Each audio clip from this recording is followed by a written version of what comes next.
Well, welcome to another episode of the rjwebinar series on the RJ4 YouTube channel and podcasts. So it's a real treat today because I've got with me George Pavlich, who is also a patron of RJ4. Welcome to the series, and thank you for agreeing to have a chat with me about power and restorative justice. Yeah, thanks for inviting me. I greatly appreciate it. So currently I'm at the University of Alberta in Canada, and continuing my work in the fields allied with restorative justice and the sociology of law. And I'm cross-appointed between the Faculty of Law and the Department of Sociology. I'm not a lawyer, but I do teach jurisprudence in that faculty.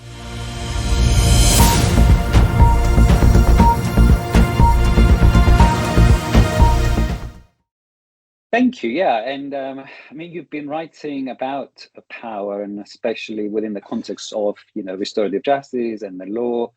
And as you know, RJ for all is structured all around the issue of power, because we interpret all the main issues around community cohesion and antisocial behavior, crime, and poverty on this concept of power abuse. And just to make a note there, when people hear about power, they usually think of a bad thing. I think it can be both good and bad, and it's how you use power. And that's why I just wanted to explore this further with you and have a look at what you have done and written about. I think it would be good and useful for those who are listening to give us a bit of sense of how you understand these types of power that might revolve around both the restorative justice, but also the criminal justice concepts and systems. How do you see these different powers that are around them?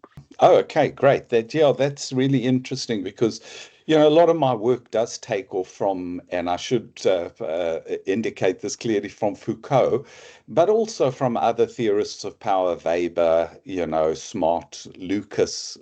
Carol Smart's work has also been influential. She's also influenced by Foucault and power. But so what I'm trying to do in this work is to recognize what you say is that power can be coercive in the Hobbesian sense. It can be constraining, but it can equally be productive. And we have to be a little bit more nuanced in the way that we think about power.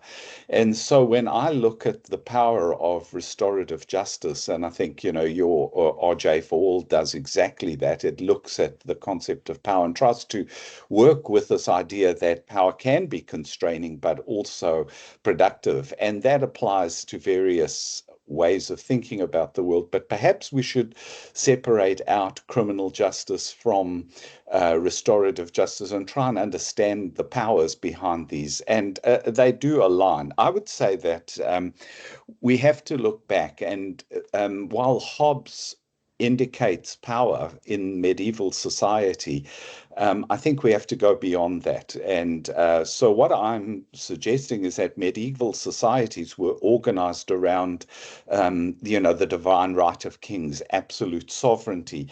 And the idea was to exercise a visible, brutal, punitive power through public spectacles that reinforced and symbolized the authority of the monarch. And that kind of power was haphazard, and it usually involved the king or queen's men coming into a local town and wreaking havoc and making sure that everybody knew just exactly how powerful the monarch was. They were sat on high steeds and had fabulous uniforms and flamboyant ones that made people fearful. So it was that. Foucault nicely points out that round about the 18th, 19th centuries, where there was a shift to modern disciplinary power, which coincided with the Industrial Revolution and the shift of many people from agricultural contexts into cities. And at that point, it became clear that haphazardly sending power through the king's men was not going to be an appropriate way of doing things. The highly visible spectacle, a visible kind of power that was haphazard, really was not appropriate to that kind of power arrangement. And I think with Bentham, we see the idea of an exemplar, which comes through in the form of modern surveillance. The panopticon is the exemplar, and what it did was it suggested that power can be more subtle, it can be continuous, it can be invisible, and it could be directed at norms rather than only laws, and it corrects individual behavior towards that norm. So it tries to disqualify abnormal. And, Foucault also talks about biopolitics, and where modern states exercise biopower through actuarial management of populations, including racializations, which I think R.J. for all really is quite aware of and tries to work. So we've got here then an amalgam of power models, if you like, that come through at various points in history. And the modern criminal justice system develops initially out of medieval kinds of notions of power, but it very, very soon starts moving towards disciplinary power and starts focusing on individuals. So you have this kind of merging of powers where the sovereign spectacle is aligned with the disciplinary normativity, and it's focused specifically on individuals and correcting individuals, especially those that are considered abnormal. And in this context, in the context of criminal justice, it's the criminal law that really is specifying the abnormality. And that seems to me to be a way of conceptualizing the kind of powers. So it's both sovereign and disciplinary, and no doubt there's biopolitical, but they take on a different form.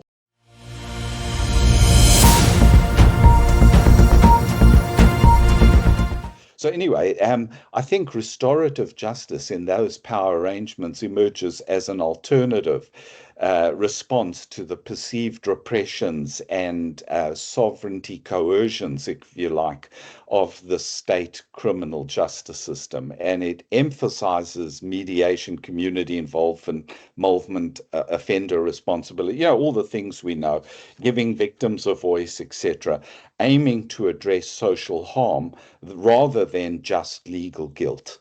And I think that's a shift in power, which is significant. But I would also argue that as restorative justice, in my book, Governing Paradoxes, I think what I argued is that as restorative justice increasingly became successful, its initial aims to serve as an alternative was somewhat compromised. And, that's inevitable when you've got such a dominating force like state law.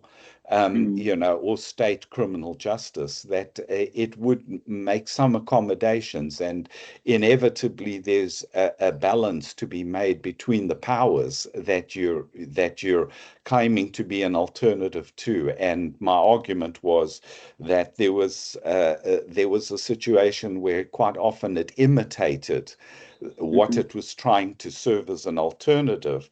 And that reflected a kind of paradox in which the different kinds of powers were being occluded. But it seems to me that the normalizing elements of restorative justice came to the fore, where individuals were the focus and the attempt was to secure social order.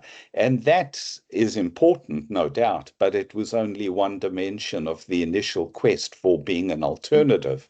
And it seems to me that in the end, both restorative and state criminal justice systems were influenced by tides of sovereignty and disciplinarity, and they did so in various ways. A problem being that both seem to focus responsibility on individuals to maintain social order through correction and so on. In the process, I think restorative justice and criminal justice turn their backs on the collective responsibilities that are inevitable in the concepts of wrongdoing, social harm, and so on. A point that Zoe early on noted that restorative justice was supposed to take on, but which I would argue got dissipated in the process of becoming a successful sort of a form of justice. And I think what's happened is people have begun to realize this, and I think RJ Fall is a good example where it started to think, well, how can we do things a bit differently? It's not just about restoring. It's not just about, especially if you've got a social order that is highly inequitous and problematic. So it's not really about just restoring. It's also about transforming. And I think that's a kind of, it takes us out of a version of the sovereignty, discipline, and even biopower concept of criminal justice, and starts asking questions, well, what other kinds of powers, what other kind of productive powers can restorative justice be part of?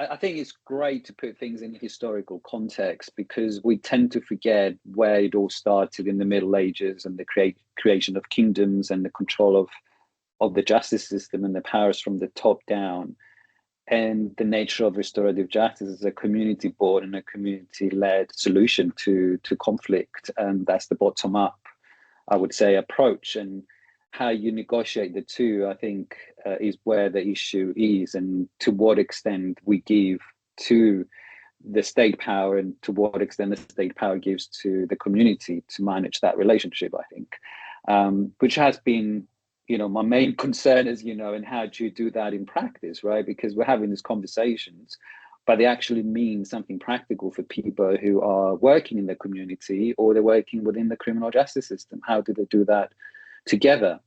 So yeah, I mean, two of the things that, many things if I had the time, but I want to revisit two things that you said here. And one of my favorite books is the book that you wrote, The Paradox of Restorative Justice, and I use your work a lot.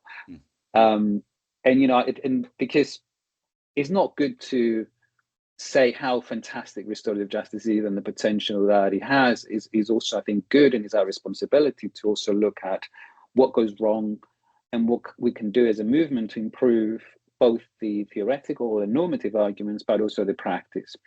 And one of the things that you have spotted through your book, and then I look into it even further, is this claim that restorative justice came back to give justice to groups that tend to be marginalized, tend to be persecuted by the traditional and the top-down system.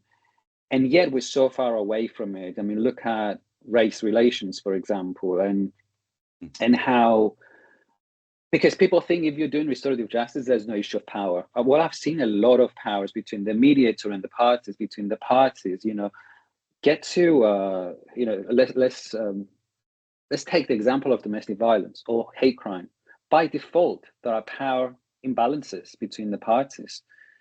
How do you manage those powers? Then how do you manage the power that the facilitator has? How do you manage the power that the community has? So there's a lot of power struggles within the movement itself. And it's not just the paradox of we're claiming we're going to do this, but we're actually doing it. What are your thoughts around these powers and the power struggles within the movement? And can the restorative justice offer for what we're saying in relation to resolving crime and conflict can also be applied for its own power struggles and power issues? Yes, absolutely. I think that's, I do think that one has to always examine power is both productive and dangerous. In fact, it's always dangerous. So the point is, whenever you are exercising power, and it's inevitable that we do in various, if we are going to make any kind of attempt to regulate society or any attempt to regulate our relations with others, or with I'd just say the with rather than framing others. But it seems that when we do that, we have to be aware of the possibilities and the dangers that are intrinsic to what we're doing. So this shouldn't be a means of saying, well, because I'm exercising power, and that there are power clashes, and that they are sometimes irresolvable in many ways through the practice. That doesn't mean we shouldn't do them. What we should be doing is attempting things, but being constantly vigilant. And that's another dimension of my work, which has always been about critique and the importance of having critical voices that aren't just negative statements, but which are attempts to think through, to open out into new possibilities. And I've elsewhere written about this, where I suggest that critique does not have to be the modern form of critique, where you have criteria stated and you use judgment as a way of looking at a given program and judging it according to absolute criteria. I don't think that's the most helpful way of approaching critique. I think critique should be, a version of Raymond Williams, should be there to separate out, to open up, to think about possibilities. And I think that aligns somewhat with my reading of Foucault anyway. And I think those are matters that I think are available both to academics, but equally to practitioners. And I think very importantly, there should be that constant critique. I mean, one of the things I've argued about as well is that the very idea of community. I mean, we have to remember that community is always an exclusive concept. It always, by definition, comes with a separation of what's inside and what's outside. And part of that is to recognize that your connection, or let's put it this way, that within a community, there is one way of thinking your responsibilities. And one of them is to say a responsibility only to this community as it is so defined.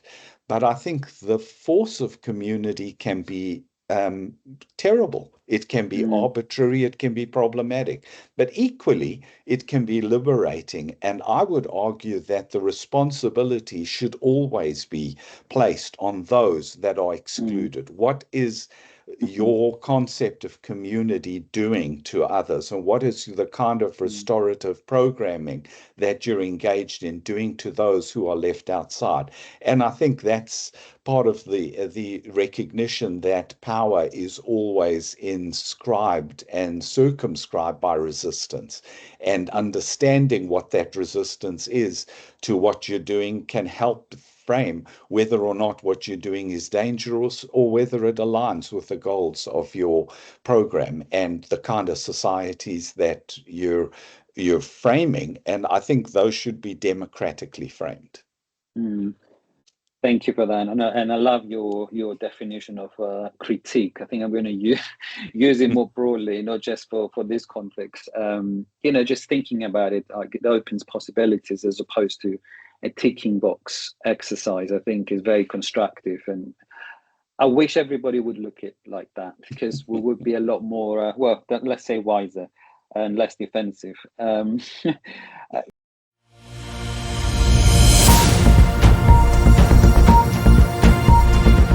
Just going back to this concept of, you said before, of collective responsibility and the role of community, as you said. What sort of forms, if you like, of social powers, and if you take the argument, for example, that restorative justice is part of a social justice movement, what sort of social powers do you see being articulated through restorative justice? Yeah, that's an important question. I'm going to go back a bit though, and just say I think there's much to learn from the idea that criminal justice in Canada, for example, was born to settler colonialism. And this might sound like it's a bit of a leap, but I think I'll get back to where your question. With its intended denials of Indigenous law and rule by settler law to achieve a social order that favored mass migration and capitalist relations. And there was a dispossession that was involved in that settler colonialism. Now, it seems to me that colonial criminal law saw any social disruption, and here's where I get to the point, any social disruption and conflict as the work of individuals, as the work of individual disordering, or indeed of disordered individuals. And those individuals who were found culpable through its adversarial processes were then required to pay somehow punishment, and vengeance, or in some cases rehabilitation, correction, as we got more into the disciplinary mold. But the point here is that we should consider the significance of this shift towards individualization. What it's saying is that the social conflicts that were born out of a settler colonial dispossession was effectively something that was always an individual matter.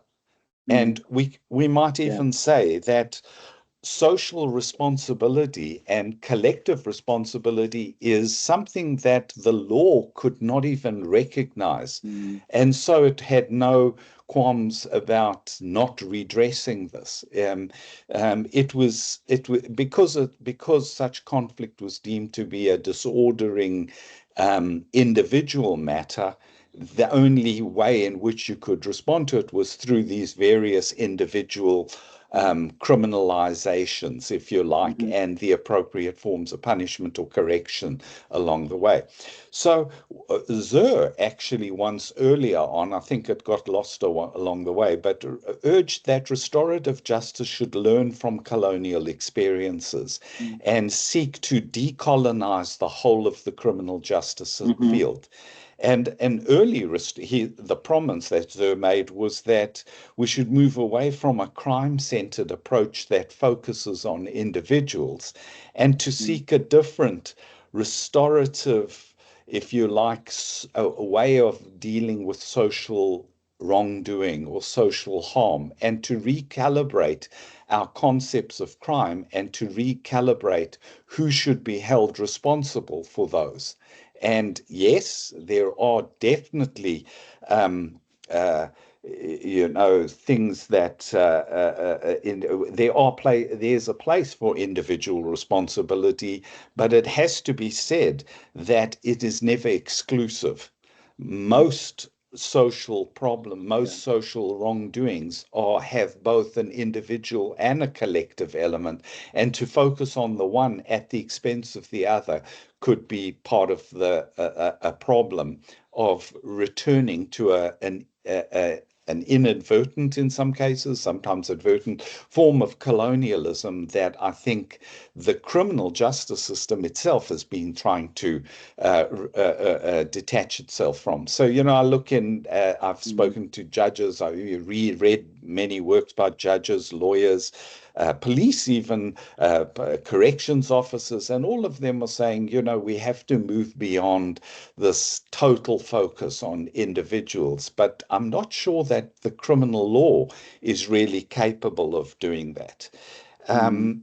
So the question is, it's not that individual accountability or responsibility is never warranted, or that all wrongdoing is always simply the product of social problems, if you like, or social structures.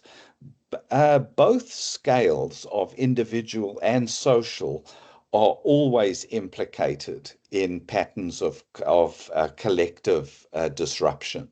And I think we have to take that into account. So what kind of powers might restorative justice mobilize to achieve a social collective kind of justice rather than something else. So perhaps to respond to this, it's better to get hold of something. So let's take the well-tried example of an hypothetical example of a penurious and marginalized person who steals a loaf of bread from a massive chain in order to feed a family. Now, if we look at the individualized response, what we say is, well, this person has to take responsibility.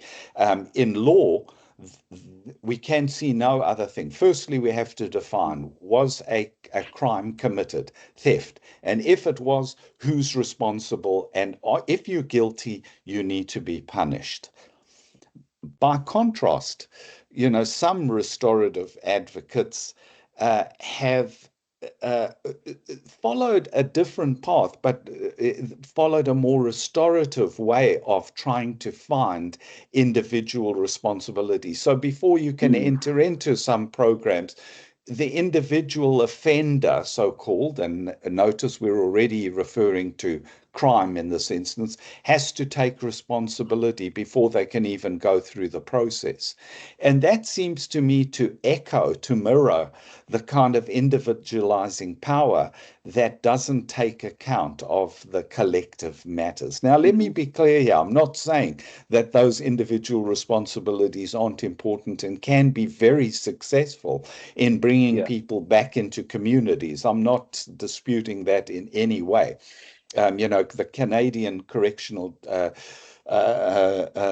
system has on its website several examples of how this works. And one can be really struck by how an individual that doesn't go through the criminal justice system but has reparations to community can actually be incorporated back into that community. But I'm thinking there's also something more than that. And to take this further, one might say, let's refer to Stan Cohen's a reference to the Ugandan parable where bodies are coming down a river, and this person on the bank jumps into the river to try and pull someone out, and eventually gets exhausted because these bodies just keep coming, and has to say, well, now what do I do? Do I keep pulling bodies out, because that is important here, individuals, or do I go upstream and see why is it that the bodies are coming down in the first place? And that gives a sense in which what I'm suggesting, that we have to take account of both. I'm not suggesting it's one or the other, but it's also a question of, can we modify the way the river flows? Can we do things that are structural? So in our example of the hypothetical stealing bread to feed a family, one could also say, well, not only might there be individual responsibilities, there's also collective responsibilities, such as what are the inequities? What social inequities have made it rational for someone to steal a loaf of bread? And what kind of programs could we put in place that reduce the inequalities, the structural inequalities, and what could be done about that in order to bring about a change, so that we're not dealing with individuals all the time, but that we're actually facing up to some collective responsibilities and trying to transform those collectives that have brought that into being in the first place. So we might then say that restorative justice could be more socially transformative if it were to engage programs like that are involved in poverty reduction, that are involved in equalizing massive inequalities that pervade our social forms. So it would be involved in those kinds of movements, as well as doing other things. So it broadens the scope, and it allows us to recognize that many of the patterns of wrongdoing are not simply individual matters, as important as they are to find those responsibilities, as it were. It's also about collective ways of being. Why is it that intersectional powers, for example, marginalize certain people, women, It could be racialized people. It could be economically marginalized people. How might a program more effectively not only deal with individual, but deal with these collective matters? I called it the continuum of harm. You can't see harm in isolation. There is the before and after. I don't know if I told you, I had this kind of theory that if you give people what they need, you should see reduction of reoffending rates and harm coming down. And I wanted to test this at a local level, and where we have the community centre in SA16 London, for 3 years now, we provide more or less everything that someone would need from the centre for free. So we ran from a food bank to health classes, youth clubs, mental health support, you name it. And we've been monitoring the changes in the community at the individual and collective level. And I want to test the theory as a researcher to see if there's any impact whatsoever on these variables. And I gave us 10 years to do that, because it's not, a quick fix, isn't Yes, it? You have to allow that space. And this, what you just said about looking at the issue from a holistic perspective, which I think is the strength of restorative justice and the weakness of the law. Now, just to challenge you, and I promise there's 2 more questions. I'd say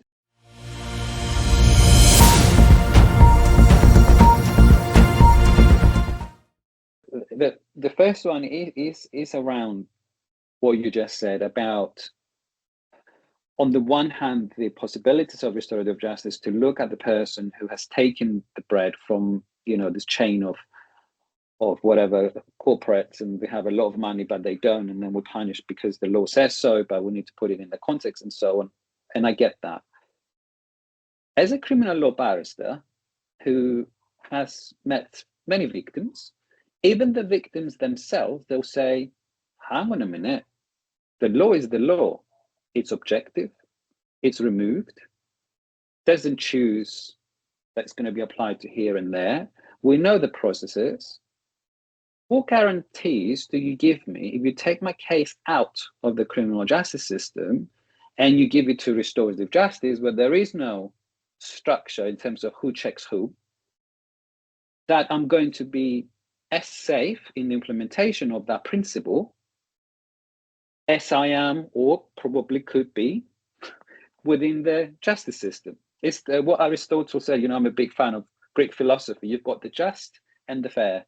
And the just is regulated by the rule of law, and the fair is regulated by the rule of the heart and of the morals. But morals are different. Morals vary from one part of the world to another, between groups, between all sorts of beliefs. How do we overcome that? And what do I say to the victim who comes with a concern and say, I get it, but what guarantees do you give me, if you're not doing this through the law, that I'm going to get a better sense and experience of justice? That's at the heart of the matter, and I think you're absolutely right in many ways. That let's just take specifically the victim who comes and says, "Listen, I want my day in court. I want justice, and what kind of justice is this?" And my only response is to say, well, what kind of justice are you getting from the criminal justice system? And, there's a judge in Alberta who retired recently, wrote a book called Bad Law, O'Reilly. And what this book indicates, or actually there's a pithy statement. He says, look, if you want to carry on spending, and I'm paraphrasing here, billions of dollars to wreak vengeance and to punish and harm and coercively manage people, then I suggest we continue doing things exactly the way we're doing it. And my response then is to the victim, is that what you want? Is that the kind of society that you want to be part of? Or do you want to offer the possibility of a different justice? And I would say to this victim, you do have to understand that the state and its legal practices, despite the rhetoric of and maybe even the myth, as the critical legal study scholars indicated, the myth of impartiality, equality, and process actually is a human process. And it, yes, sometimes works very well, but sometimes it also works according to its own initiatives and schemes. So my response to the victim would be then to say, look, your concept of state justice may need to be as slightly adjusted in the first instance if you're thinking you're going to only get justice from the state. My second point is that, okay, well, what kind of justice will you get out of the program that you currently are facing, as it were, the possibilities? And I would try to extricate those. And it may be that the kind of justice they get out of that is arbitrary and not appropriate. Well, then I think that restorative justice program needs to sort itself out and to try and develop. So the point is, just because it's not offering the kind of justice they want, I would first want to say to them, well, what kind of justice do you want? And work through this idea of vengeance, whether that's the best kind of justice. And do you want to continue identifying as a victim, or do you want to transition out of that victim identity into something different? And what might that look like? So those are the kinds of questions I would probably be asking. Without suggesting that this is an inappropriate way of looking at your circumstance.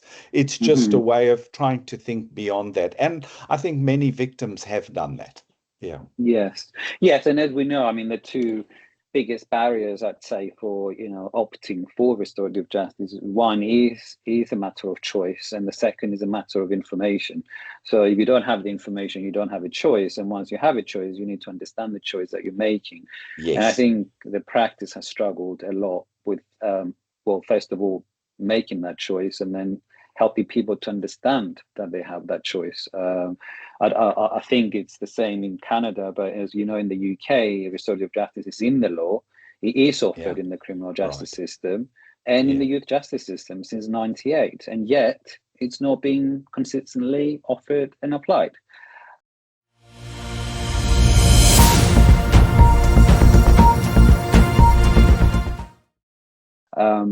So anyway, so my last question is more of one of methodology, and I struggle with this one since my PhD days.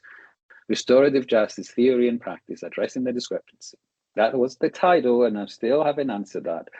And it's this struggle between those who are writing and theorizing about restorative justice and those who are practicing restorative justice. And I said at the beginning of this webinar, it's a real treat because I don't get the pleasure to speak to somebody who has written theories and normatively explored restorative justice. And that's why I want to kind of challenge you from the kind of practice perspective, which is what I usually get from practitioners, that us who write about restorative justice, actually we live in our high ivory towers. We are very removed from the realities of practice, the benefits and the challenges of practice.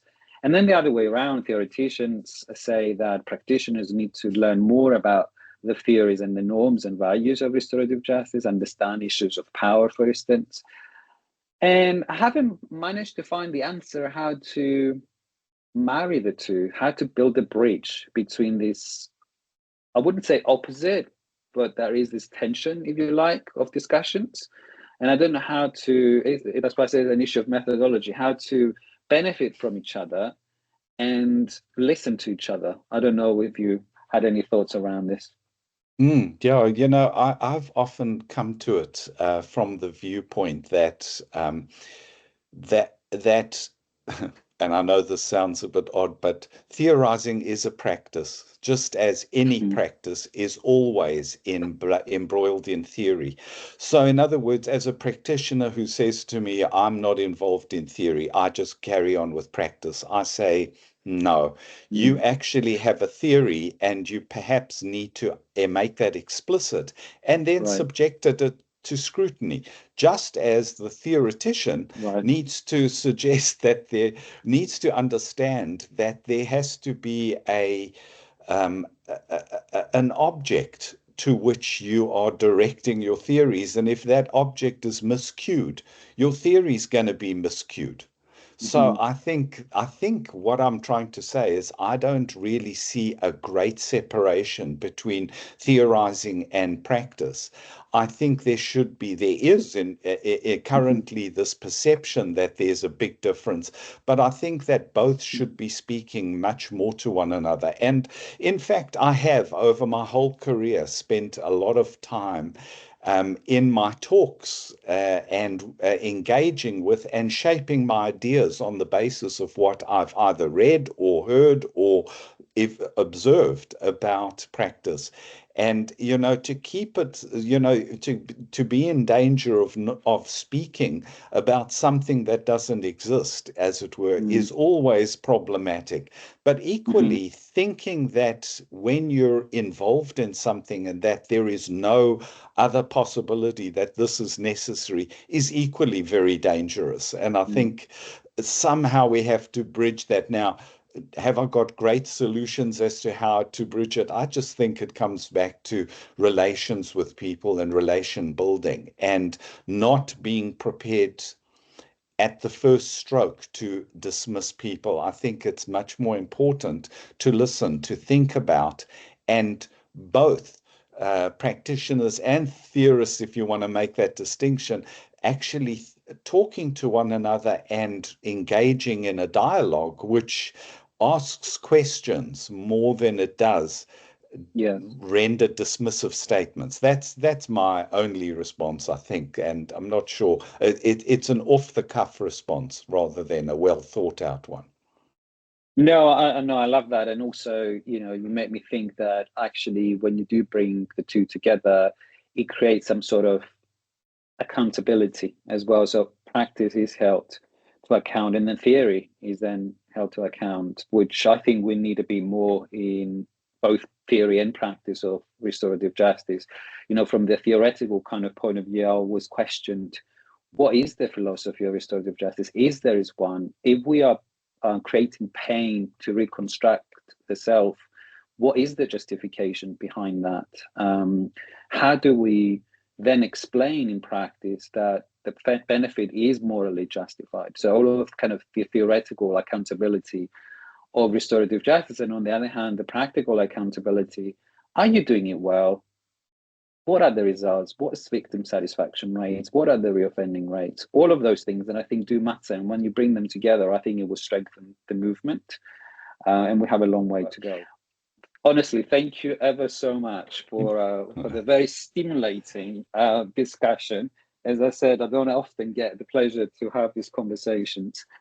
People tend to say, "Oh, stop, Theo. You're enough theories. Just do it."